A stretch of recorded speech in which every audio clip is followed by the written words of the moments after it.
You were busy all day.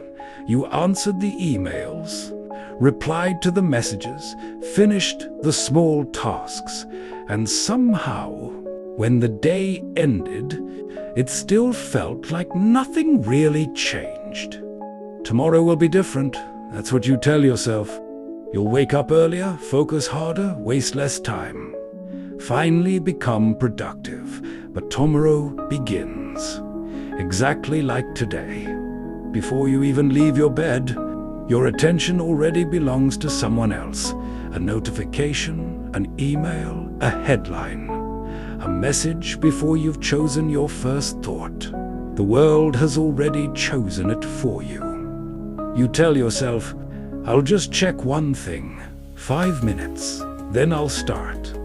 But 5 minutes quietly become 30, then an hour.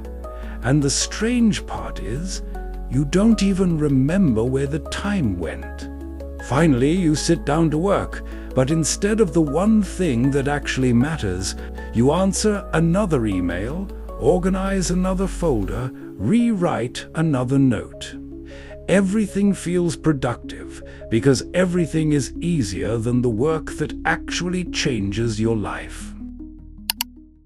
The modern world doesn't reward attention. It competes for it. Every app, every notification, every red dot is asking for the same thing, your focus. And every time you give it away, your brain rewards you. A tiny hit of satisfaction, just enough to keep you coming back. That's the trap. You mistake movement for progress. Being busy feels almost identical to moving forward. Think about the last week. Were you actually building something, or were you simply reacting to whatever appeared in front of you? Most people never stop because stopping is uncomfortable, and that's why they never notice. They're running in circles.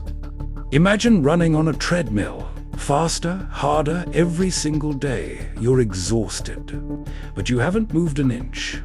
Now replace the treadmill with your calendar. Endless meetings, endless notifications, endless urgency, endless motion.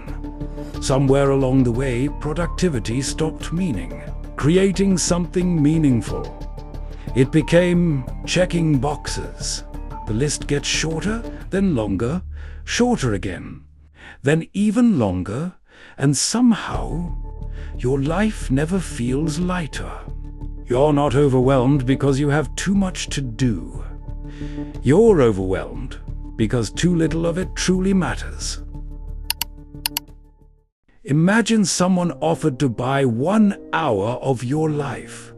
Just 1 hour, you'd probably say no, and yet every single day we give those hours away for free. Not because we're lazy, not because we don't care, but because we've been taught that being constantly busy is something to be proud of somewhere along the way. Exhaustion became a badge of honor. The saddest part is that the world applauds it. A full calendar, hundreds of unread emails, back-to-back meetings, endless notifications. It looks like success, even when it feels empty. One day you wake up and realize you've spent years climbing a ladder that was leaning against the wrong wall. That's the real productivity trap. It doesn't steal your time, it steals your direction, because moving faster means nothing if you're moving toward the wrong destination. Real productivity begins the moment you stop asking, "What else can I do today?"